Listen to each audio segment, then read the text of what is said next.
Hello everyone, আজকে চলে এসেছি একটা নতুন রেসিপি নিয়ে পনির বাটার মশলা। এর জন্য কী কী লাগছে দেখে নাও। পোস্ত, কাজু, চালমগজ কিছুক্ষণ জলে ভিজিয়ে রাখবে। তারপরে তার সাথে কাঁচা লঙ্কা, টমেটো দিয়ে একটা পেস্ট বানিয়ে নেবে। তারপর একটা আলাদা জায়গায় আলুতে হলুদ এবং নুন দিয়ে সেদ্ধ করতে বসিয়ে দেবে।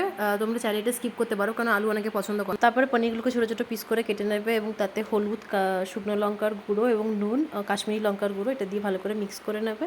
তারপর সেটাকে তেলে ভেজে নেবে। ভাজার সময় লক্ষ্য রাখবে একটু হালকা করে ফ্রাই করবে।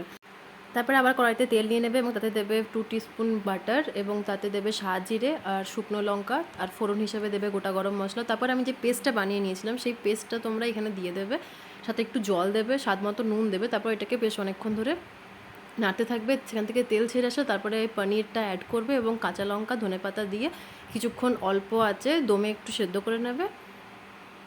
এবার উপর থেকে অ্যাড করো একটু বাটার আর ধনেপাতা। রেডি পনির বাটার মশলা।